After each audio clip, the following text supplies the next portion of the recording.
Hello hello hello very hello all of the my friends, सभी दोस्तों को बहुत बहुत नमस्कार प्रणाम। और कुछ ऐसा बताना चाहूँगा आप सभी के समक्ष कि आप सब खुश होंगे। और ये थोड़ा बड़ा बड़ा लेक्चर होगा। अभी तक तो छोटे लेक्चर्स थे, 10-10 20-20 क्रिकेट मैच का था, लेकिन अब थोड़ा टेस्ट वनडे क्रिकेट खेलना भी ज़रूरी है। तो देखिए, मैं कहना क्या चाहता हूँ, थोड़ा फिलोसफिकल है। पहले बता दो तो I am Priyesh Ghosh and I have done. जो भी किया छोड़ो, अपनी तरफदारी करना ठीक नहीं है। और इतना बोल देता, मोटा मोटी कंप्यूटर साइंस से पढ़ा हूँ, और चाहे पोस्ट ग्रेजुएशन हो, चाहे ग्रेजुएशन हो, चाहे इंजीनियरिंग हो, सब कंप्यूटर साइंस के फील्ड में ही रहा है। तो आप समझें कंप्यूटर का एक्सपर्ट हूँ, लेकिन बहुत ज़्यादा समाज का एक्सपर्ट बन चुका हूँ। ठीक है।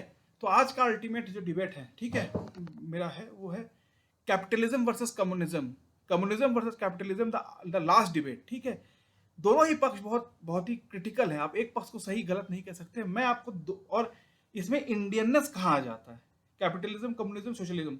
हाँ, कैपिटलिज्म, कम्युनिज्म एंड सोशलिज्म। थोड़ा मैं भी थक गया हूँ काफ़ी, लेकिन तब भी आज पूरी ताकत से आया हूँ आपसे बात करने। तो क्योंकि बहुत ज़रूरी है ये समझना, कैपिटलिज्म, कम्युनिज्म। तो देखो, जैसे कहते हैं कि left, right and centre. BJP RSS को राइट विंग हिंदू पार्टी मानते हैं, कम्युनिस्ट को लेफ्ट विंग पार्टी मानते कहते हैं। ऐसा है नहीं। चाइना में जिस तरह से यूगर मुसलमानों के साथ किया है कम्युनिस्टों ने, उसको तो इंसानियत के खिलाफ है। लेकिन और कांग्रेस को सेंट्रल आइडियाज कहते हैं, ऐसे ही कहते हैं ना। तो वैसे ही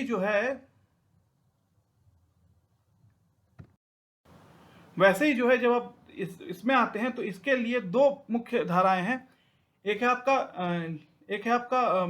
जो इकोनॉमी पे आता है, तो उसमें आपका एक राइट कहते हैं कम्युनिस्टों, कैपिटलिस्ट को, लेफ्ट कहते हैं कम्युनिस्ट को, और सेंटर कहते हैं सोशलिज्म। इंडिया की जो पॉलिसी है सोशलिस्ट है, जो इंदिरा गांधी जी का इंट्रोड्यूस किया गया था। ठीक है, सेकुलर और सोशलिस्ट। ठीक है, मैं आपको बताता हूँ।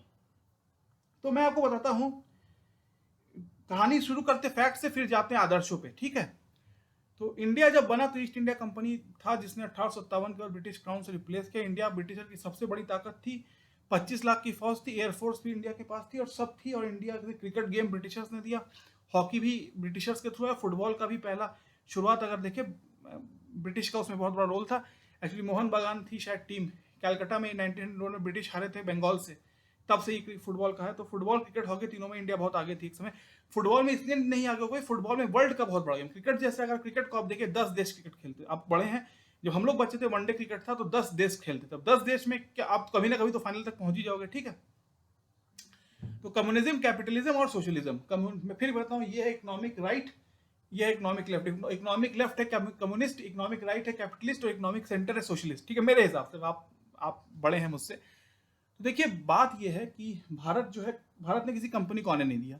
सब बड़े बड़े सेल और आपके क्या नाम है, Steel Authority of India Limited, Coal India, सारे जो कंपनीज थे पब्लिक सेक्टर थे। ठीक है।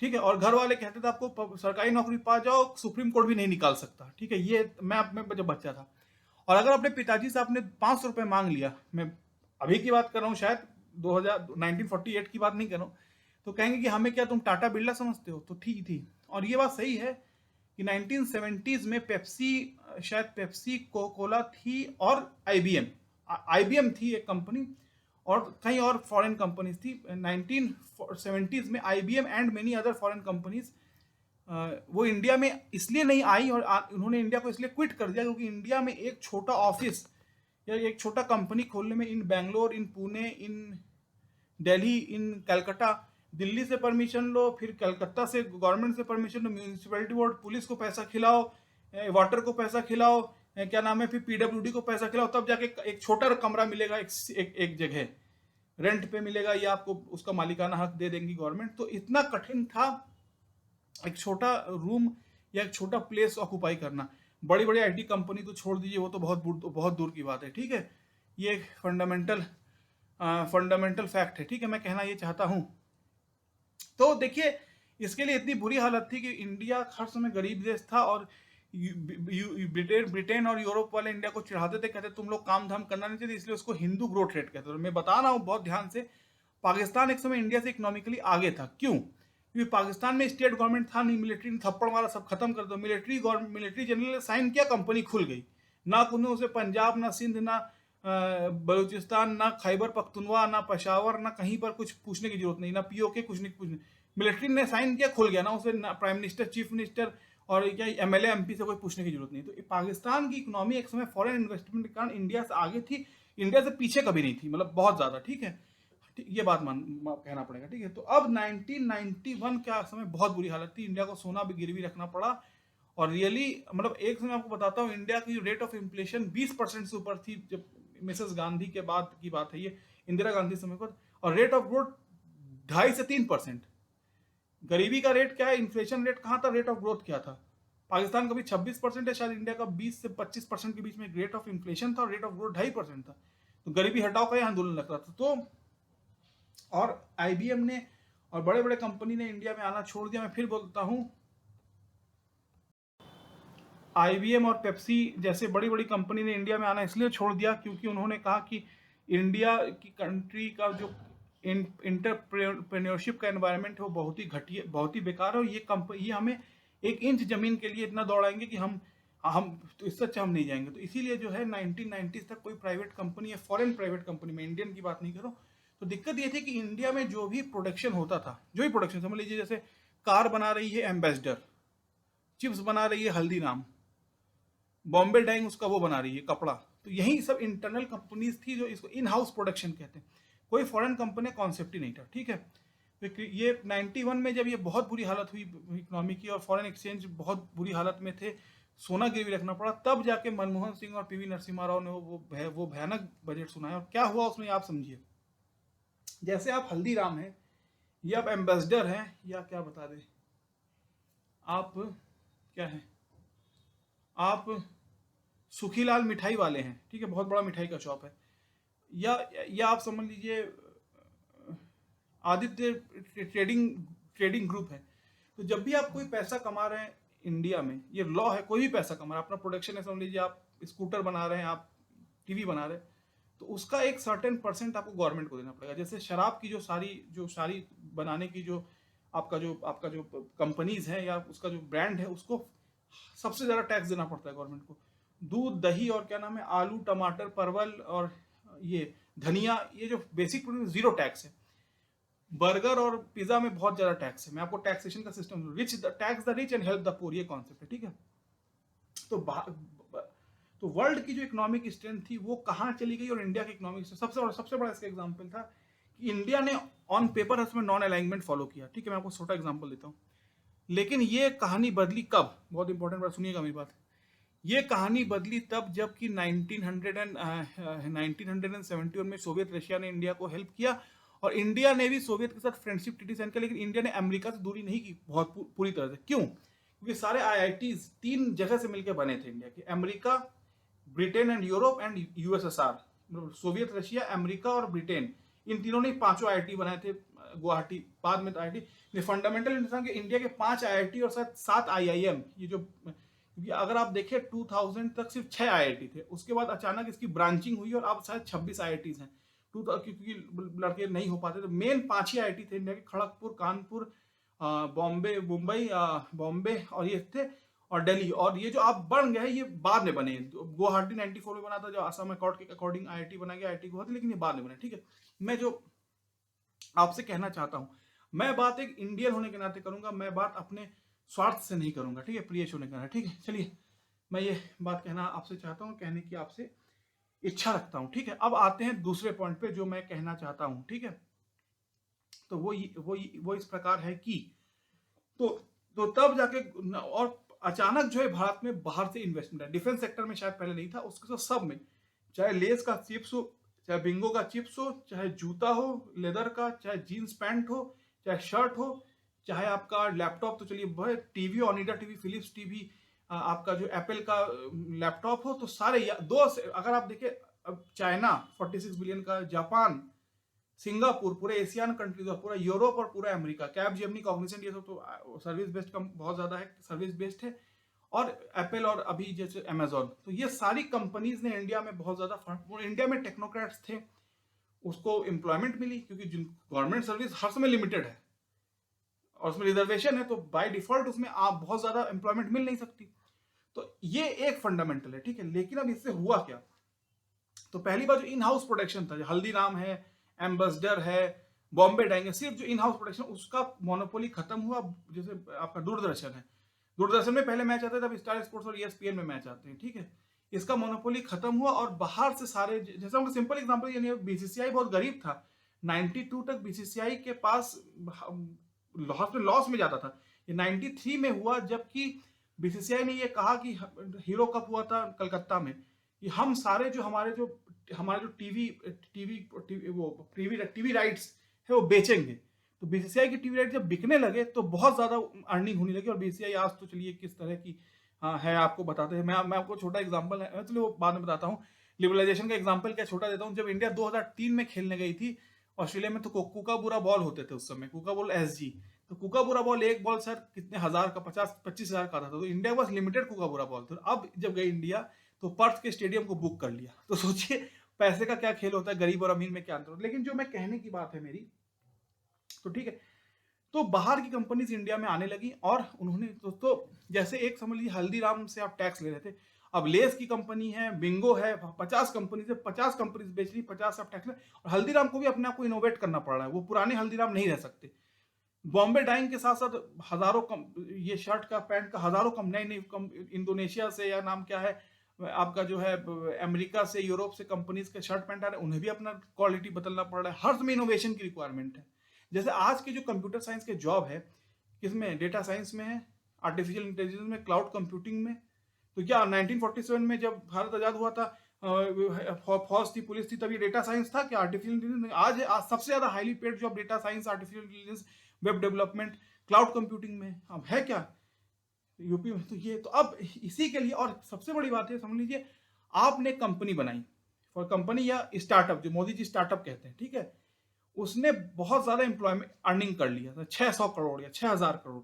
जैसे भारत में बड़ी बड़ी प्राइवेट IT कंपनी है, विप्रो को आप देख लीजिए, आप टेक महिंद्रा को देख लीजिए, आप सब एग्जांपल आप देख सकते हैं, ठीक है। इन्फोसिस का भी आप उदाहरण ले लीजिए, एटसेट्रा एटसेट्रा। देखिए इसमें इसकी कितनी अर्निंग है, कितनी कमाई है, ठीक है, जो बड़े बड़े IT कंपनी थे। तो जो मैं कहने की कोशिश कर रहा हूँ, जो फिर मैं कह रहा हूँ, तो जब इतनी कंपनीज अर्न करती हैं, और ये तो इंडिया की कंपनी, जो बाहर cab Gemini, Cognizant, Apple, Amazon, ये तो बड़ी कंपनी, छोटे छोटे कंपनीज आप जाइए बेंगलोर में, छोटे छोटे 2 रूम के 3 रूम के IT कंपनी से खुले।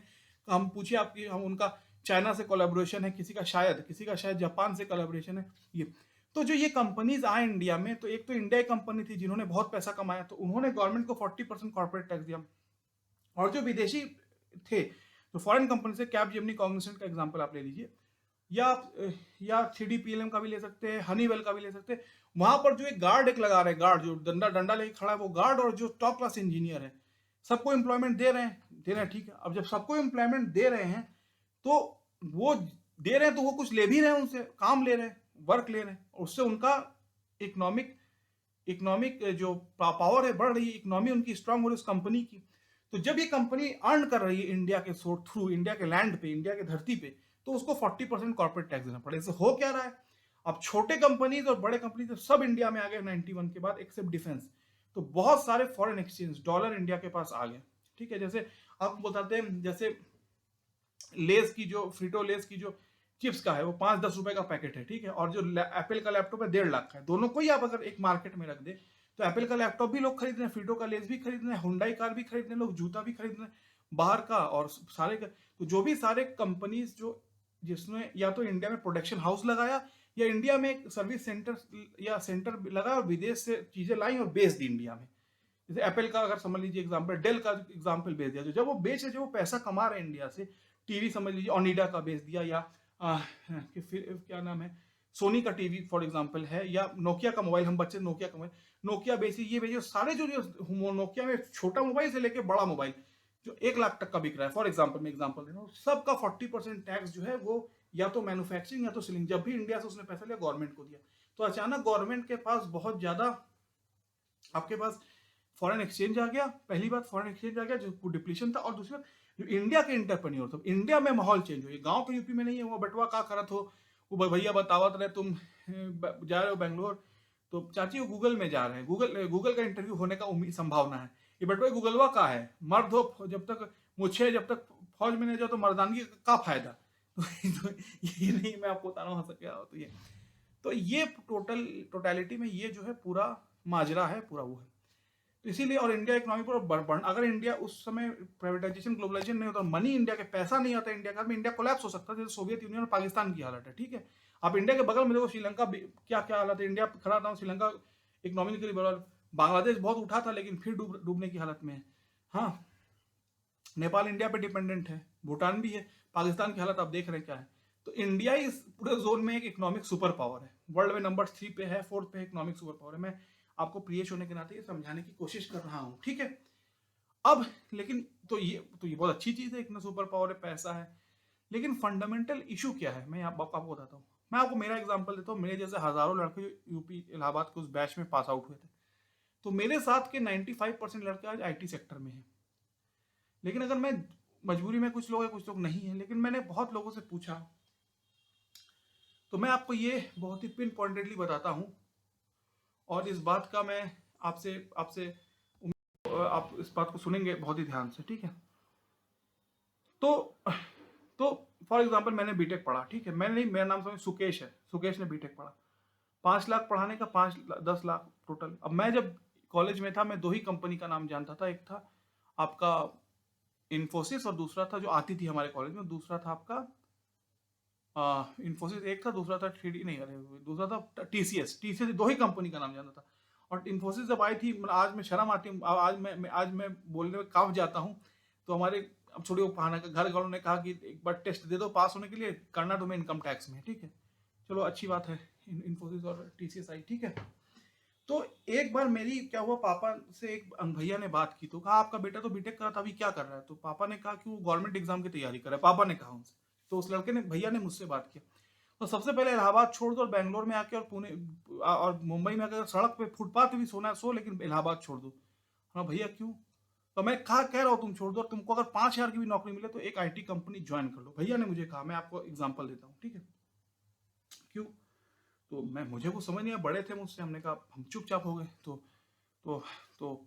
तो उसने, उन्होंने जो बात कही मुझसे, मैं आपसे कहना हूँ, उन्होंने कहा यार तुम्हारे बाप ने 10 लाख रुपए लगाया तुम पे। मेरे पापा ने उतना नहीं लगा था, लेकिन क्योंकि उन्हें लगा कि मैं बाहर पढ़ा हूँ, शायद हॉस्टल का दिन अगर महीने का 8,000 भी ले लो तो 1 लाख रुपए 4 साल का यार इतना, इससे आधा पैसा लगाने वाले भी इतने कैरिस्टिक होते। जिस दिन वो जिस दिन वो जिस दिन वो पास आउट होते, उसके 1 साल पहले से वो नौकरी के बारे में सोच रहे, 3rd ईयर से उसको लगता है कि हमको नौकरी चाहिए, जॉब चाहिए। और अधिकतर लोग, ये बात सही है हमारे, अगर आप आईटी सेक्टर में देखिए, 90% जो लोग हैं वो जो है आपका जो है वो जो इंडिया छोड़ चुके हैं, ठीक है, 90 नहीं 50%, 90 ज्यादा बोलो, इंडिया छोड़ चुके, कभी ना कहीं बाहर गए, कुछ लोग बाहर सेटल लिए, क्योंकि पैसे के मामले में बहुत ज्यादा सत्ता इंडिया में है।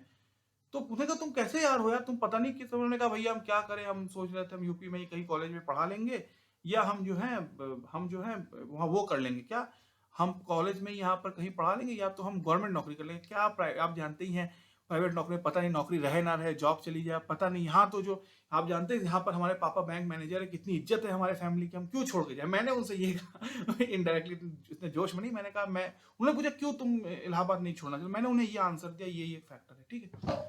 तो वो फिर हंसे, फिर उन्होंने कहा मैं ही कह रहा हूँ तुम छोड़ के चलो। अंकल से कहा कि अंकल उसे बैंगलोर में आके भीख मांगने दीजिए, उसे यूपी में मत रखिए। अब मैं क्यों कह रहा हूँ ये बात, ध्यान सुनिएगा। देखिए मैंने अभी तक आपको कैपिटलिज्म की पूरी बात बताई और सोशलिज्म की बात बताई, कम्युनिज्म की। देखिए भारत, इसको मैं सही गलत के दृष्टिकोण से नहीं, जो है सो बता रहा हूँ।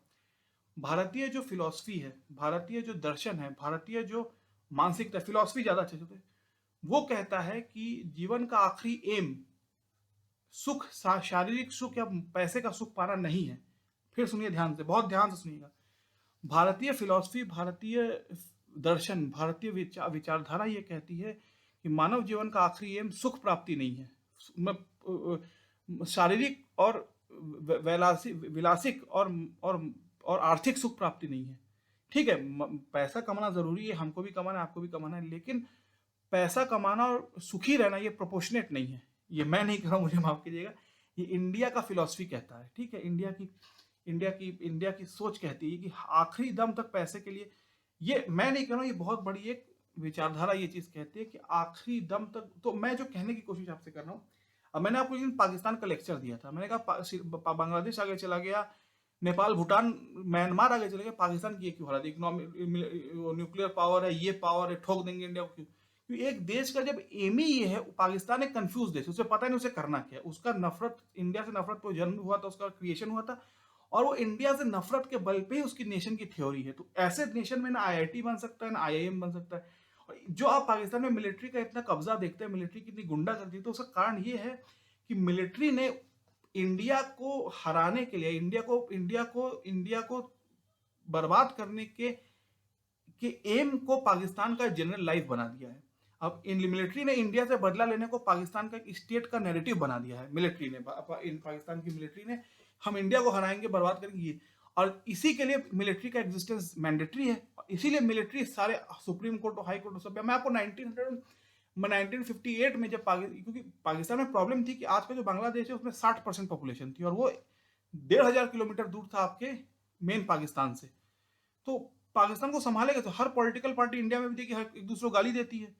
तो तब वहां के प्रेसिडेंट साहब ने कहा, या किसने कहा मुझे याद नहीं, कि यहाँ पर कोई भी गवर्नमेंट, कोई भी इलेक्टेड गवर्नमेंट पाकिस्तान को चला ही नहीं सकती, एक मिलिट्री है जो पाकिस्तान को बचा के चला सकती है। तब 58 में पहली बार अयूब खान ने टेक ओवर किया और वो मिलिट्री शासक बन गया पाकिस्तान के। ठीक है, मैं प्रियेश होकर आपको ये समझाने की कोशिश कर रहा हूँ। ठीक है, तो इसका मतलब पाकिस्तान का एम ही क्लियर नहीं है, क्योंकि आईआईटी बना, आईआईएम बना ना कि इंडिया को बर्बाद करना है। ठीक है, सॉरी टू से दिस। ठीक है, अब इसी प्रकार से जब लाइफ का एम ही आपका क्लियर ना हो, मैं आज ये लात खाने के बाद मैंने ये सीखा है, तो अब क्या है कि इंडिया के जो लाइफ का एम है, इंडिया की जो इंडियन फिलॉसफी जो कहती है, वो कहती है कि शारीरिक सुख, पैसे का सुख और ऐश्वर्य और विलासिता जीवन का आखिरी एम नहीं हो सकता। वो जीवन का एम है, हमको एसी कार मिल जाए अच्छा लगता है, नहीं मिले तो नहीं अच्छा लगता। ठीक है, एसी कार ही होना चाहिए, वरना हम आत्महत्या का, वरना हम आग लगा देंगे, ये नहीं हो सकता। पिज्जा मिल जाए अच्छा है, एलचिको में खाना मिल जाए, दाल रोटी भी ठीक है। तो जो संत क्या, गौधन गजधन वाजिधन और रतन धन साम, जब आवे संतोष धन सब धन धूल समान। बहुत तो ये लिखा है, मैं दो इसके लिए कहावत श्लोक बोलता हूँ।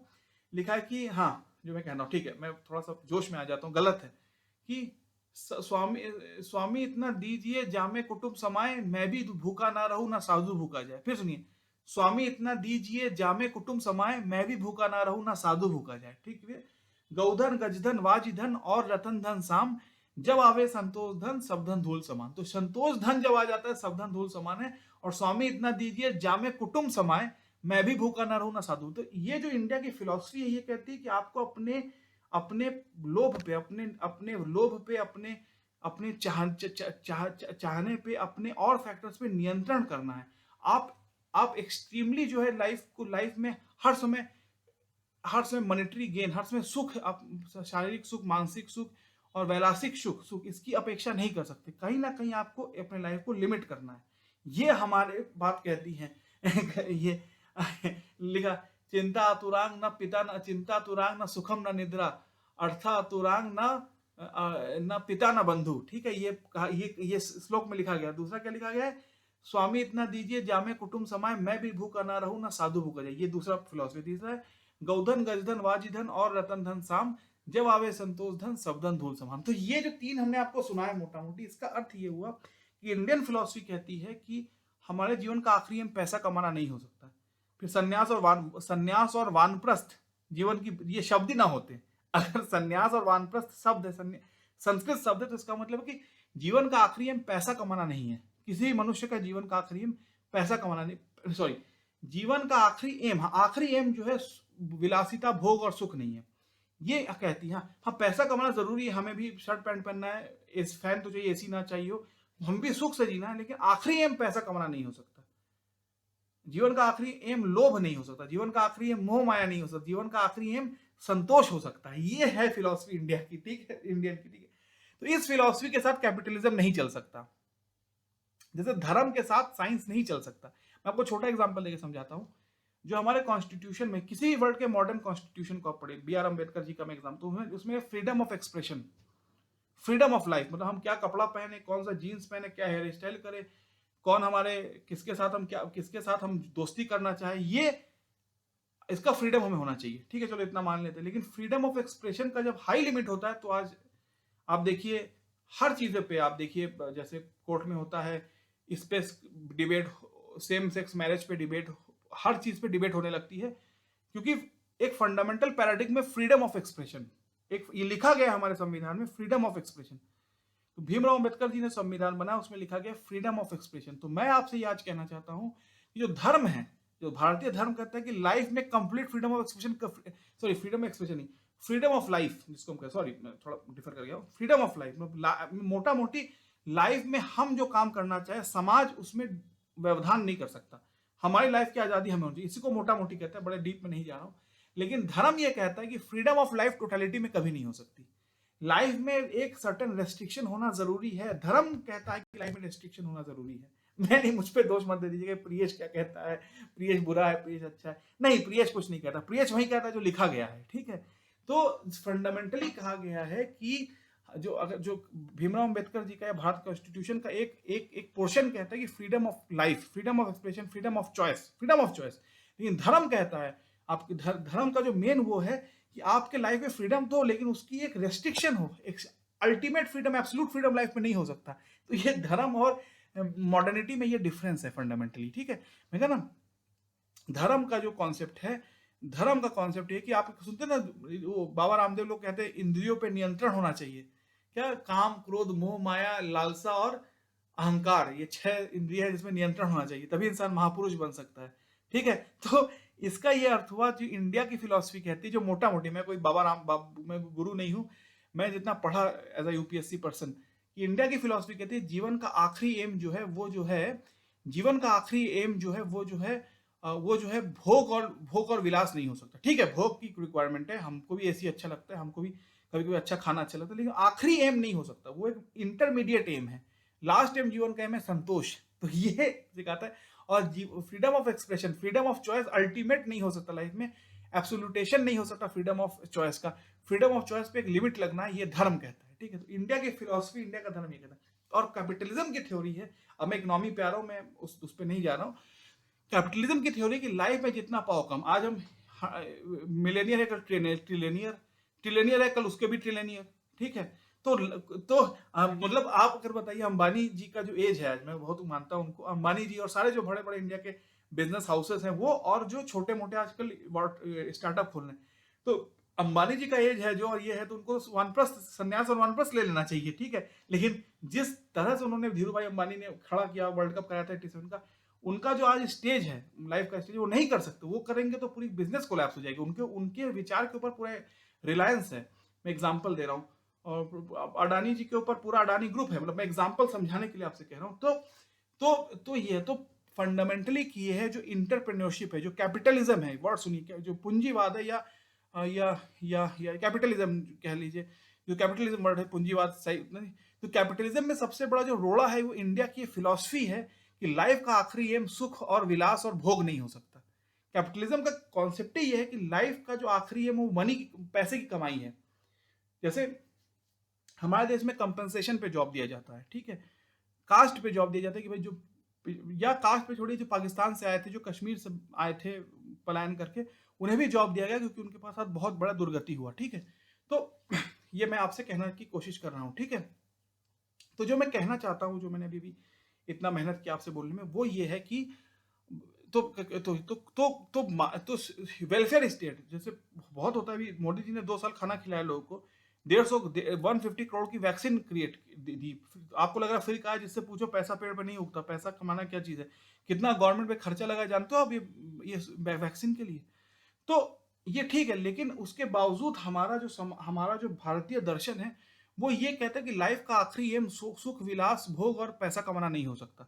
लाइफ का आखिरी एम जो है वो आपका जो है संतोषजनक जीवन जीना है, ठीक है। मैंने कहा ना, स्वामी इतना क्या, गौधन गजधन वाजीधन और रतन धन साम, जब आवे संतोष धन सब धन धूल समान।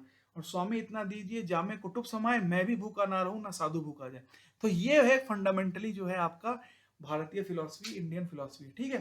तो ये यहाँ से एक बिगिनिंग पॉइंट है। लेकिन मैं ये कैपिटलिज्म वर्सेस कम्युनिस्टों की बात, capitalism versus communist versus socialism की बात कर रहा हूँ। तो अब आते हैं दूसरे पर्सपेक्टिव पे, ठीक है। देखिए, मैंने पहले आपसे कहा था हिस्ट्री, धर्म, कॉन्स्टिट्यूशन, पढ़ाई लिखाई, खेल, इंडिया पाकिस्तान में आपको इतना जोश क्यों आता है, इंडिया इंग्लैंड में क्यों नहीं जोश आता है, हिस्ट्री, तो सब चीज इंटरकनेक्टेड है, ठीक है। मैं आपको छोटा जैसे एग्जांपल दिया कि मैं जब पहली बार बीटेक पढ़ के बाहर निकला, मैं सेकंड ईयर में बीटेक छोड़ देना चाहता था, क्योंकि मेरी एज उस समय 18 साल थी और मुझे लगा कि अब अगर क्रिकेट में नहीं खेलूंगा मैं सचिन नहीं बन सकता। तो घर वालों ने सर पटक लिया।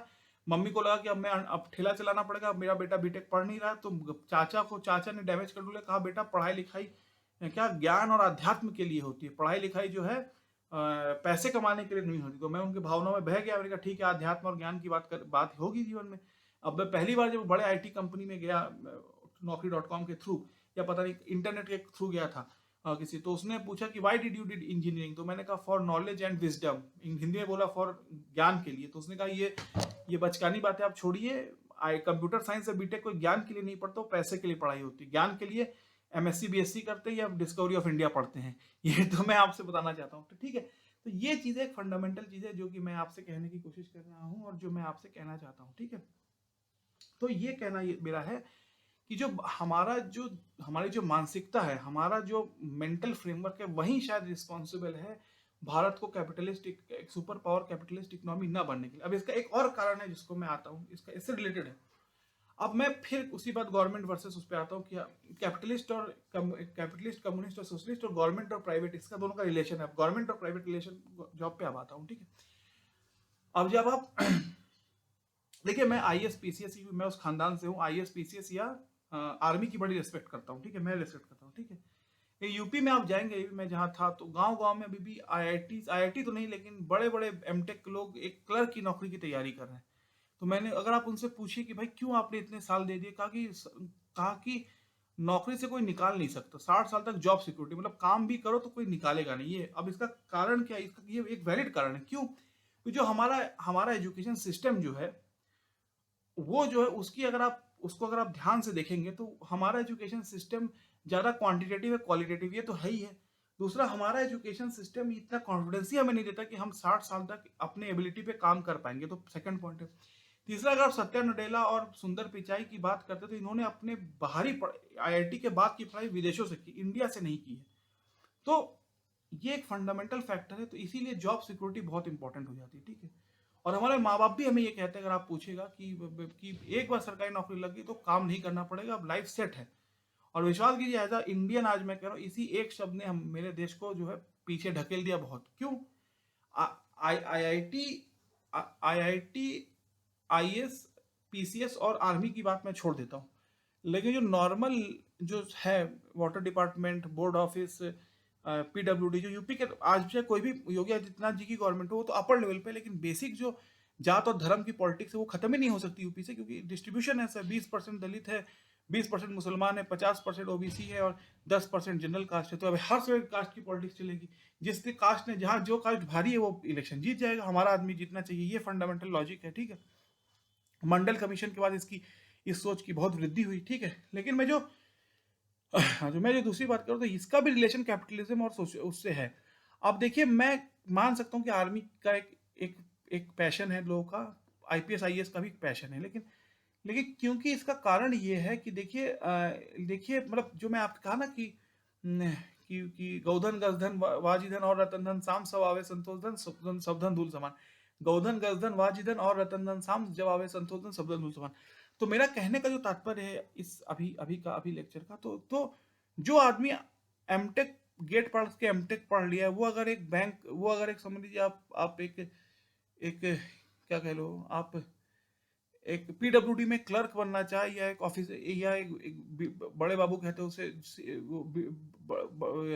सीनियर क्लर्क कह लीजिए, हाँ यूडीसी अपर डिवीजन क्लर्क बनना चाहे, तो इससे मैं किसी की बुराई नहीं करूँ, मेरे घर में 90% 100% लोग गवर्नमेंट सर्वेंट है, लेकिन इससे जो मेंटेलिटी ये समझ में आती है कि उसने जो बीटेक पढ़ा, जो टेक्निकल एजुकेशन ली, और जिससे कि वो गूगल जैसा कंपनी बना सकता था, जिससे कि वो आपका याहू बना सकता था, उससे कोई मतलब नहीं है।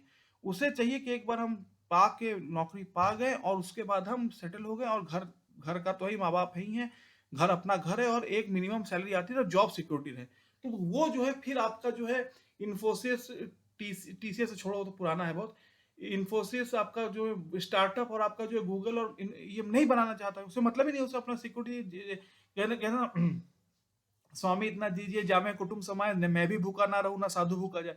तो उसने सपने ही नहीं देखे कि मैं, मेरे घर वाले, मैं बहुत दुख कर सकता हूँ, गाना पसंद करते थे, लेकिन उनका बेटा फिल्मों की तरफ जाए पसंद नहीं करते। लेकिन मैं शाहरुख खान की एक बात सुना था, मैं कोई शाहरुख खान को महा महा एपीजे कलाम नहीं कह रहा हूँ, लेकिन उन्होंने सुना था कि सपने सपने जब कोई देखता है तो मतलब सपने देखना ही बेसिक लाइफ की सक्सेस का वैल्यू है। तो आप यूपी से किसी गांव में कहेंगे तो क्या वो वो पाग हुआ सरकारी नौकरी बड़ी बड़ी फेंक रहा है, ये यूपी में कहेंगे। लेकिन ये आप मुझे बताइए, मैं कभी अगर श्री नारायण मूर्ति जी से मिलूंगा तो मैं कहूंगा कि आप तो आईआईटीएन थे, आप आईआईटीएन थे, आप कहीं प्रोफेसर बन जाते। नारायण मूर्ति जी या सत्या नडेला जी की बात भी ले लो, या आप महिंद्रा जी की बात भी ले लो, आप लोग आईआईटीएन थे, बड़े कॉलेज से पढ़े, आप किसी कॉलेज में लेक्चरर बन जाते, गवर्नमेंट नौकरी मिल जाती। क्योंकि आप अगर एक कॉलेज में 10 साल तक प्राइवेट नौकरी पढ़ाए बड़े कॉलेज में, तो आपको 10 साल बाद गवर्नमेंट में सरकारी नौकरी बन जाती है, अब पेंशन रिटायरमेंट का पेंशन मिल जाती है। क्या जरूरत थी आपको जो है विप्रो और इन्फोसिस बनाने की? ये रियली, क्योंकि रियली मतलब ये चीजें हैं, ये एकदम सही बात है, ठीक है। तो ये एक फंडामेंटल फैक्ट है, ठीक है। अब जो है ये है, तो मैं जो चीज कहने की कोशिश कर रहा हूँ, जो गवर्नमेंट और जो मैंने आईटी सेक्टर या प्राइवेट सेक्टर का डिफरेंस किया है, तो बिल्कुल ठीक है। मैं भी आपसे कहता हूँ, अगर आप मुझसे पूछेंगे प्रियेश होगी कौन सा बेटर है, गवर्नमेंट या प्राइवेट, तो मेरे को इंडिया के समाज में, इंडिया के रूरल इंडिया में, जो कि 75 है और थर्ड टीयर सिटी मिला के 85% इंडिया रूरल या थर्ड टीयर है, उसमें गवर्नमेंट जॉब, वो भी पुलिस की जॉब, इनकम टैक्स जो कि बहुत बेटर, क्योंकि बहुत सामाजिक इज्जत है, सामाजिक डर है। अगर आप पुलिस की वर्दी लेके जाओगे, गांव वाले बाबूजी हमका माफ कर दो बाबूजी, तुम तो अरे अरे बेटवा पैर छो बाबूजी के। दरोगा यूपी में जो सब इंस्पेक्टर, दरोगा जी देखें, मैनेजर साहब वो चमचागिरी देख के आपका मन जो है मचल उठेगा, ठीक है। तो ये आप, मैं कहता हूं इंडिया के समाज में, इंडिया के इंटरनल में, इन हाउस बात की, इंडिया के इंटरनल समाज में इज्जत पाने के लिए, धौंस दिखाने के लिए, लोगों को हड़काने के लिए, लोगों को दबाने के लिए एक सरकारी पुलिस की नौकरी, इनकम टैक्स की नौकरी, या आर्मी, छोड़ो आर्मी तो अलग है, बहुत अच्छी है। लेकिन अगर आप इंडिया से बाहर जाओ, बड़े सिटीज में आजकल इंटरनेशनलाइजेशन हो चुका है, ग्लोबलाइजेशन हो चुका है, तो वो व्यर्थ है वो यूपी सरकार की होकर सबको धमकी देने की सोच, ठीक है। तो इंडिया के विदिन इंडिया के आप इंडियन समाज के विदिन आप रहते हो, तो ये चीज बहुत अच्छी है कि वो मैनेजर साहब वो दरोगा जी है, पैर छू जाके दरोगा जी हमारा निकलवाए दो, तुमका कुछ ले ले, ये जो है। लेकिन जब आप इंडिया के बाहर जाते हो, तो ये इंडिया के बाहर मतलब नॉट इंडिया के बाहर, जब इंडिया के बाहर की जो कैपिटलिस्ट सोच इंडिया में आती है, तो ये चीज का अर्थ निरर्थक है, ठीक है। तो ये मैं आपसे कहना चाहता हूँ, ये मैं आपसे, और मैं ये मानता हूँ, क्योंकि जो गवर्नमेंट बनाम गवर्नमेंट वर्सेस प्राइवेट जॉब का कॉन्सेप्ट है, वो उसका सीधा संबंध कैपिटलिज्म और कम्युनिज्म से है, ठीक है। मैं ये कहने का इच्छुक हूं आपसे, ठीक है। तो हाँ, मैं ये कहने का इच्छुक आपसे, कैपिटलिज्म, सोशलिज्म और कम्युनिज्म से उसका सीधा सीधा ताल्लुक है। आपका जो ये है क्या है बताइए, आपका जो गवर्नमेंट इंटू। तो अगर आप मुझसे पूछिए क्या तरीका है कि भारत में जो है, पहली बात देखिए, पहली बात सबसे बड़ी बात है कि कुछ जॉब, जैसे पुलिस की जॉब हुई, इनकम टैक्स डिपार्टमेंट हुआ, सिविल सर्विस, इनका एम कोई कंपनी नहीं है, ये कि कोई विप्रो नहीं है, इन्फोसिस नहीं कि कोई बिजनेस कर रहे हैं, इनका एम समाज सेवा है, ठीक है। चलिए मान लेते हैं पुलिस का जॉब, इनकम टैक्स का जॉब ये, या सिविल सर्विस का जॉब ये एम है, ठीक है। तो इसके लिए पहले तो जो गवर्नमेंट का फंडामेंटल काम एडमिनिस्ट्रेशन है, और गवर्नमेंट जो भी काम करती है वो एक्सटर्नल काम है। जैसे इस लैपटॉप का मेन चीज मदरबोर्ड और ऑपरेटिंग सिस्टम, गवर्नमेंट का फंडामेंटल काम एडमिनिस्ट्रेशन है, और सारी चीज पेरिफेरल है, उनका गवर्नमेंट से सीधा कोई मतलब नहीं है। सेकेंडली चीज है, देखो मैं कुछ चीज एडवाइस कर सकता हूँ कि भारत भी आगे जाके सबसे ज्यादा पॉपुलेशन वाले हम हो गए, चलो एक तो अचीवमेंट हमारा है, ठीक है। और भारत जो है आगे जाके सबसे सुपर पावर बने, और कभी टूट ना जाए पाकिस्तान की तरह जो हालत है, या सोवियत रशिया की। तो 3-4 चीजें देखिए, प्रोफेशनलिज्म लाने के लिए एक तो फंडामेंटल चीज है गवर्नमेंट जॉब की, जो सबसे बड़ी जो आपकी जो वो है कि एक सबसे, मेरे घर वाले कहते थे एक बार अगर यूपी स्टेट में नौकरी पा गए तो अब 60 साल तक कोई। ये बात सही है कि यूपी स्टेट में अगर आप पुलिस में फॉर एग्जाम्पल या पीडब्ल्यूडी में आ गए इसमें, तो इंदिरा गांधी, मोदी जी ने, इंदिरा गांधी भी आपको नौकरी से नहीं निकाल सकती। क्यों? क्योंकि एक्चुअली गवर्नमेंट जॉब को जो आपको निकाला जाता है, वो कोई नेता, कोई कंपनी का सीईओ नहीं निकाल सकता। गवर्नमेंट जॉब निकालने के लिए समझ लीजिए आपकी कंपनी के, आप जिस ऑफिस में काम करते हो, उसके मैनेजर ने कहा कि, उसके मैनेजर का हेड ऑफिसर ने कहा कि he is a very bad, he is a worthless performer, he should go out. उससे कुछ नहीं होगा, फिर जाएगी बात आपके रिट पिटीशन, या पिटीशन जाएगा कोर्ट में। अब कोर्ट कहेगा कि आपने इसको लिया था जब, कैसे निकाल सकते हैं? उसके बाद आप चाल चल सकते हैं, जात की बात, धर्म की बात, ये भी खेल दो। फिर कोर्ट नहीं निकाला। फिर नेता जो इलेक्टेड गवर्नमेंट है, अब नेता ने कहा इसको निकालना चाहिए, कोर्ट नहीं निकालेगा, कोर्ट कहेगा नेता नहीं निकालेगा। कोर्ट और नेता फुटबॉल खेल रहे, हॉकी मैच खेल रहे, बीच में आप 60 साल निकाल के चले गए। तो गवर्नमेंट सर्विस का ये सबसे बड़ा है कि वो कोई निकाल ही नहीं सकता आपसे, ये बात सही है एकदम से।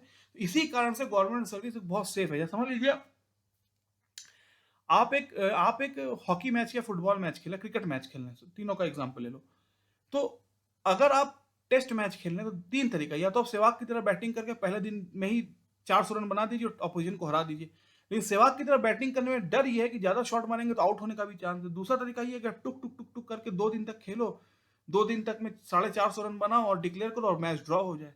ठीक है, तो हॉकी में क्या है, समझ लीजिए बांग्लादेश के साथ आपका मैच हो रहा है, नेपाल के साथ आप 50 गोल मार सकते हो। लेकिन आपका मैच जर्मनी से हो रहा है, तब आपको डर लग रहा है कि वो मार देगा, तो अपने अपने जो आपका जो खुद का डी है, जो खुद का हाफ है, उसमें 10 में से 7 प्लेयर वहां रखो, 3 प्लेयर आगे रखो कि डिफेंस ज्यादा स्ट्रांग हो, ऑफेंस कम स्ट्रांग, ऑफेंस बस नाम का हो।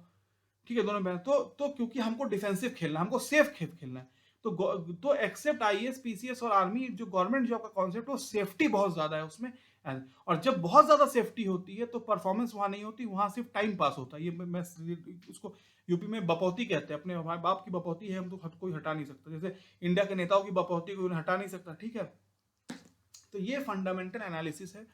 मैं आपसे प्रिय शो के कहना चाहता हूँ, या कहने का इच्छुक हूँ। ठीक है, ये प्रिय शो के मैं आपसे कहने का इच्छुक हूँ। ठीक है, और हाँ ये ठीक है।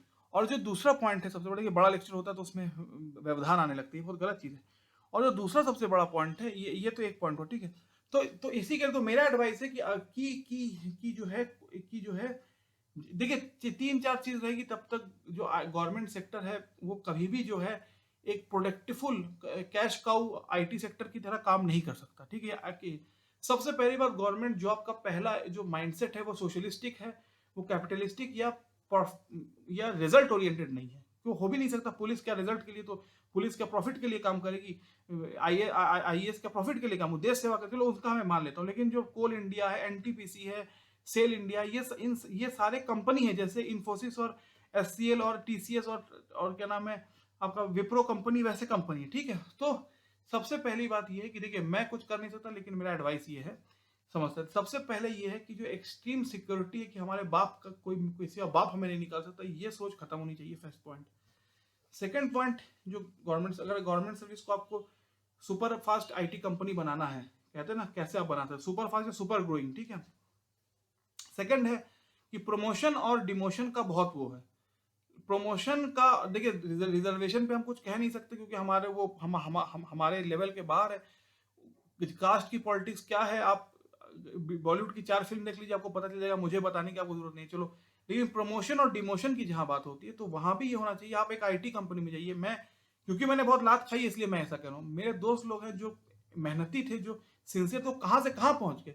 और जो लोग वहीं यूपी का मिल गया, हमारे बाप का राज है, वहीं रह गए। वो अपनी कंपनी के लिए बोझ है। अब कंपनी वाले निकालना नहीं चाहते क्योंकि भूखा मर जाएगा, कुछ दे दो भैया, चलो तुम कुछ मत करो, तुम बस बैठे रहो, मालिक जाओ मत। जैसे यूपी में गांव में हुआ था, भैया नेताजी का बेटा है, बैठे रहो भैया, मुन्ना भैया बैठे रहो। ठीक है, ये मेंटालिटी है। ठीक है, तो थर्ड पॉइंट ये है कि मैं ये ऐसा मानता हूं कि ये है। और थर्ड पॉइंट ये है कि आपका जो है, अगर आपको गवर्नमेंट, ये तो इंटरप्रेट, अगर आपको गवर्नमेंट जॉब से तो वो कुछ हो नहीं सकता, क्योंकि आप जब आप ट्रांसफर एंड पोस्टिंग की बात करेंगे तो गवर्नमेंट का रूल है, ब्रिटिश इंडिया से ही है।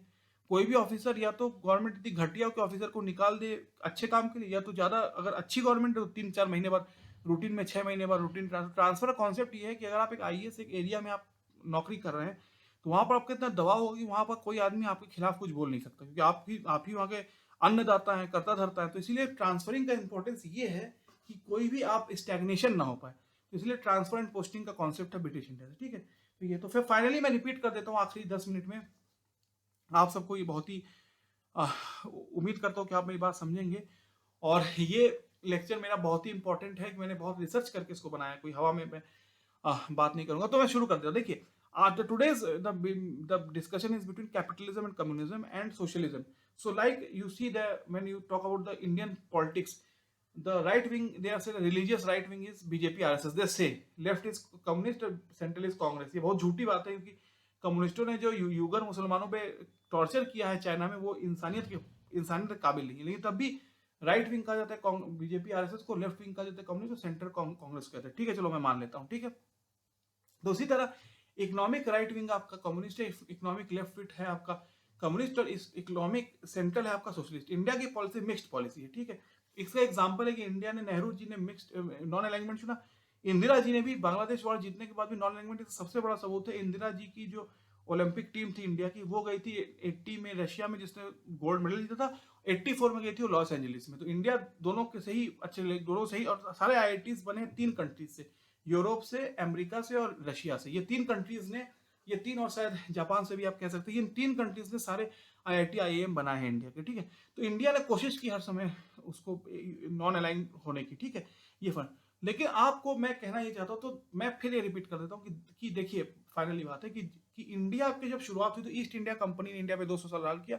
1857 को 1857 के बाद ब्रिटिश रूल ने कवर किया। तो इंडिया की जो गवर्नमेंट थी वो प्राइवेट कंपनी से बहुत डरती थी शुरू में, आईटी स्टार्टअप जिसे प्राइवेट स्टार्टअप जिसे कहते हैं। तो इंडिया की गवर्नमेंट ने शुरू में सिर्फ और सिर्फ जो सारे बड़े बड़े कंपनीज थे आपका, SAIL, Steel Authority of India Limited, Coal India, सारे सब गवर्नमेंट के अंदर थे। गवर्नमेंट साइकिल बनाती थी, गवर्नमेंट टीवी बनाती थी, गवर्नमेंट जूता बनाती थी, सुने हैं टीवी तो एग्जाम्पल है, एप्रॉन टीवी था, विजय स्कूटर था, गवर्नमेंट सब बनाती थी। ठीक है, और इंडिया का ग्रोथ रेट, गरीबी इंडिया का परमानेंट फैक्ट था, और पाकिस्तान इंडिया से आ गया था क्योंकि वहां जनरल साहब साइन करते थे, कंपनी खुल जाती थी सिंध में, कराची में, पेशावर में, लाहौर में। इंडिया में तो दिल्ली से लो, मुंबई से लो, कलकत्ता से लो, वाटर डिपार्टमेंट से लो, पुलिस को घूस दो, क्या क्या नाम है उसका, पुलिस के बाद कौन आता है यार, वो पीडब्ल्यूडी को घूस दो, तब जाके इंडिया में एक खुलता। तो इसीलिए 79 और 80s में पेप्सी कोकोला भी, पेप्सी कोकोला और नहीं, पेप्सी और आईबीएम, हाँ 79-80s में पेप्सी और आईबीएम ने भारत में खुलाई थी कंपनी को, हम जा रहे हैं इंडिया से, तुम हमको नहीं खोलना, हमें इतनी समय बर्बाद नहीं करना। ठीक है, तो जब ये इतना भयानक प्रॉब्लम हुआ, तो तब जाकर, तब कहते हैं कि आज पाकिस्तान की इन्फ्लेशन 27% है।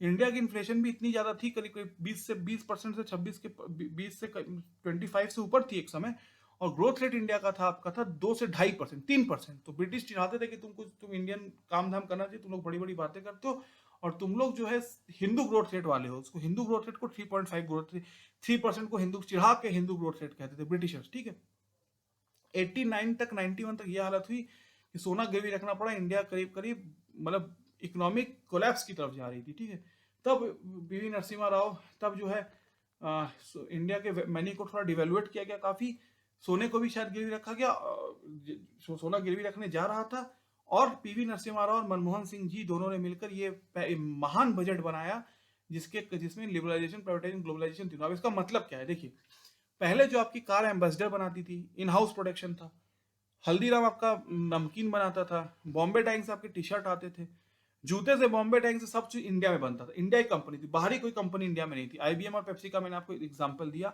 ठीक है, तो ये था, तो इंडिया की तो इन हाउस प्रोडक्शन था, उससे क्या मोनोपोली हुई, सबको पता है। एम्बेसडर की कार्ड, ये बॉम्बे डाइंग का शर्ट है, सबको पता है। तो तब जो है, तब और बाहर का कोई पैसा इंडिया में आने का ही नहीं था। तो इंडिया, और ये था कि इंडिया के बहुत से बड़े बड़े टेक्नोक्रेट जो इमोशनल नहीं थे, बेवकूफ नहीं थे, आईएएस बेवकूफ नहीं थे, वो चले गए थे अमेरिका, और बहुत पैसा कमाते थे वो। और गाना भी था, चिट्ठी आई है, पंकज उदास का चिट्ठी आई है, बड़े दिनों के बाद हम बेवतनों को याद, वतन की मिट्टी आई, चिट्ठी आई है आई। यहाँ तक कि पूरे पंजाब से एनआरआई लोग जाते थे कनाडा, और वहां पर, और पूरी मतलब छोटे छोटे काम करके वो बहुत पैसा कमाते थे, क्योंकि फॉरेन में पैसा का वैल्यू, इंडियन करेंसी से फॉरेन करेंसी बहुत ज्यादा वैल्यूबल है, तो बाय डिफॉल्ट $1 80 रुपए के बराबर हो जाता है। ठीक है, मैं प्रिय शो के आपको ये समझाने की कोशिश कर रहा हूँ। ठीक है, अब आते हैं नेक्स्ट पॉइंट पे, जो मैं प्रिय शो के कहना चाहता हूँ। ठीक है, तो लिबरलाइजेशन, और उससे क्या हो कि आप सिर्फ एम्बेसडर, हुंडई और क्या नाम है, टवेरा, सब गाड़ी बेच रही है। स्कूटी सिर्फ प्रिया पहले स्कूटर था शायद, उधर होंडा, सब स्कूटर बेच रहे हैं। तो या तो उनका प्रोडक्शन सेंटर इंडिया में हो, या तो वो सब कुछ ले आके अपना असेंबल करके इंडिया में एक यूनिट, एक लैंड खरीद के वहां असेंबलिंग यूनिट करके सब बेच रहे हैं। तो इससे हुआ क्या, इससे पहली बात तो जो फ्री मार्केट था कि हल्दीराम चना वो बेचेगा, क्या कहे, बॉम्बे डाइंग ये शर्ट बेचेगा, इनको भयानक कंपटीशन झेलना पड़ा। और एग्जाम्पल है, दूरदर्शन करीब करीब आउट ऑफ वो हो गया, आउट ऑफ स्कोप हो गया जब से प्राइवेट चैनल आए। अगर आप देखें तो ये इंडिया की ये है। तो प्राइवेट बाहर की कंपनी दो फैक्टर उसने बहुत अच्छे किए। उसने पहले इंडिया के बड़े बड़े इंजीनियर्स को लिए जो कि बहुत ही कम सैलरी पे नौकरी कर, उन्हें उनको नौकरी दिया, उनको सैलरी बहुत दिया, क्योंकि फॉरेन में जो इंडिया में जो काम वो कर रहे थे उस वो काम ऐसे थोड़ा इधर उधर काम फॉरेन मनी उसे मिल रहा था। फॉरेन जब करेंसी आया इंडिया में तो बाय डिफॉल्ट वो बहुत ज्यादा उसकी वैल्यू हो गई। ₹1 और $1 में जो अंतर होता है, ठीक है, मैं आपको समझा रहा हूँ मोटा मोटी एकदम एक्यूरेट मत जाइए। और सेकंड पॉइंट था कि इंडिया में जब इन कंपनीज ने अपना यूनिट खोला, समझ लीजिए जो 100% मार्केट आपका बॉम्बे डाइंग के पास था, हल्दीराम के पास था, अब वो हल्दीराम के पास था 20%, बॉम्बे डाइंग के पास 10% और एम्बेसडर के पास 8% रह गया। 98% फॉरेन कंपनीज और इंडिया के इंटरप्रेन्योर ने इसको इस पे वर्क करना शुरू कर दिया, इसको कैप्चर कर लिया इसको। तो उससे क्या हुआ, जो कंपनी इंडिया से पैसा कमाती थी, एक घड़ी का हो, एक शर्ट का हो, एक जूते का हो, एक हेयर का हो, एक क्या नाम है उसका, अरे क्या नाम है भूल गया हूँ, जो फॉरेन फॉरेन वो है, हेयर जेल है, ट्रेसरमे नाम है उसका। इन सब ने जो कमाया पैसा, from cent to laptop to shoes, इन सब ने जब इंडिया में पैसा कमाया, तो इन सब ने जब इंडिया में पैसा कमाया तो ये जो इन सब ने भारत में इतना पैसा कमाया इन्होंने, तो इनका 40% टैक्स इन्होंने गवर्नमेंट को दिया, कॉर्पोरेट टैक्स। जब कॉर्पोरेट टैक्स इन्होंने गवर्नमेंट को दिया तो अचानक इंडिया सुपर पावर बन गया, एक पैसे का ग्रेड। और 1991 से 1996 में 5% हमारी ग्रोथ रेट थी, उसके बाद 7% थी, और पूरे आज भी मोदी जी के समय में 7.5% के 7% के आसपास, 7.5% के आसपास, कोरोना का 2 साल छोड़ दीजिए, तो हर समय ग्रोथ रेट जो है बढ़ता रहा और इसीलिए इंडिया को बचाया। और वो अब ये तो बहुत अच्छी कहानी है। पे दूसरा लास्ट पॉइंट पे आता हूं, देखिए हम ना को, लेकिन जो अभी आती है इंडियन फिलोसफी पे, जो इंडिया का जीवन का जो अध्यात्म तो नहीं कह सकते, जो जो वो है, जो फिलोसफी है, जो दर्शन है, वो क्या है, गौधन गजधन वाजिधन और रतन धन साम, जब आवे संतोष धन सब धन धूल समान। और क्या है, साई इतना दीजिए जामे कुटुंब समाए, मैं भी भूखा ना रहूं और साधु ना भूखा जाऊं। क्या नाम है, चिंता तुरांग न सुखम न निद्रा, और अर्था तुरांग न पिता न बंधु, ठीक है। तो इंडिया की जो फिलॉसफी है वो कहती है कि आपका जो कमाई है पैसे की, जो एक लिमिटेड पैसा जरूरी है लाइफ में, हमें चाहिए इतना पैसा, एसी रूम के में एक फैन होना चाहिए, एक एक्टिवा मिल जाए, एक मैक्सिमम कार मिल जाए, इससे ज्यादा तो नहीं होना, उम्मीद नहीं करते। तो जो इंडिया की फिलॉसफी कहती है कि जो आप जो पैसा कमाते हैं लाइफ में, और जो आपका वो है, क्या कहते हैं, मैंने पैसा कमाया, जीवन मैंने पैसा कमाया और मेरा जो सुख प्राप्ति है, दोनों प्रोपोर्शनेट नहीं है। मतलब ये नहीं कि आप आज मिलेनियर है तो आपको आपका जो सुख है, आप ट्रिलियनियर हो जाएंगे तो सुख आपका 10 टाइम्स बढ़ जाएगा।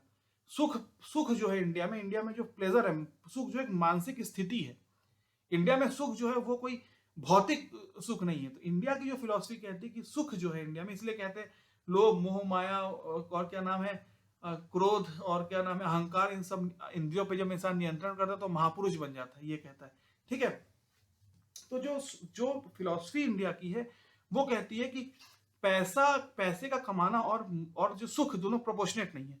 आप मिलेनियर हैं, आप हजार रुपए आप हजारों में कमाते हैं, आप उससे मिलेनियर बने, ट्रिलियनियर बने, तो आपका जो सुख है वो मल्टीप्लाई नहीं होगा, ये इंडियन फिलॉसफी कहती है। लेकिन कैपिटलिज्म इसके विपरीत बात करता है। कैपिटलिज्म कहता है कि money is equal to pleasure, और जीवन का आखिरी एम जो है, जीवन का अल्टीमेट गोल है सुख पाना, प्लेजर पाना। वो चाहे पैसे का सुख हो, वो भोग विलास हो, वो शारीरिक सुख हो, वो जो है कार का सुख हो, वो जो है एसी का सुख हो, आखिरी जो है सुख, आखिरी जो एम है सुख पाना है। और इंडिया का जो फिलोसफी कहता है वो कहता है जीवन का आखिरी एम सुख पाना नहीं है, जीवन का आखिरी एम जो है मेंटल पीस पाना है, मानसिक शांति पाना है, ठीक है। तो ये दोनों चीज एक साथ नहीं। मैं आपको एग्जाम्पल दिया पाकिस्तान का भी कि देश की मानसिकता क्या है, मैंने श्रीलंका का भी एग्जाम्पल दिया आपको, और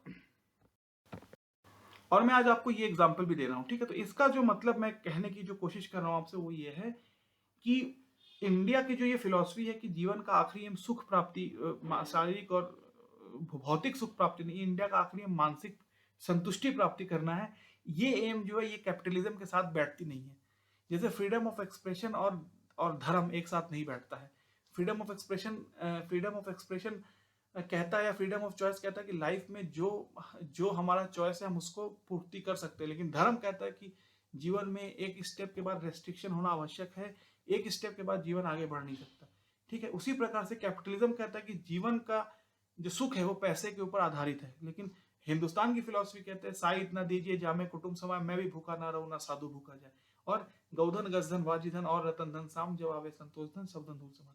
तो ये तो मैं ये नहीं कह रहा हूं कैपिटलिज्म सही है कि सोशलिज्म कम्युनिज्म सही है, लेकिन मैं कह रहा हूं कि इंडिया की फिलॉसफी कंप्लीटली कैपिटलिज्म को सपोर्ट नहीं करती, वो वेलफेयर स्टेट की बात करती है। लेकिन इसी वेलफेयर स्टेट ने और इसी सोशलिज्म ने इंडिया में हरामखोरी को, कमीनापंथी को, भाई भतीजावाद को और भ्रष्टाचार को बढ़ावा दिया। अगर इंडिया कैपिटलिज्म को मानती शायद हम इतने बैकवर्ड ना होते, लेकिन वही कहते हैं फिलॉसफी अपनी जगह है, ईसाई इतना दीजिए जामे कुटुंब समाए, मैं भी भूखा ना रहूं ना साधु भूखा जाए।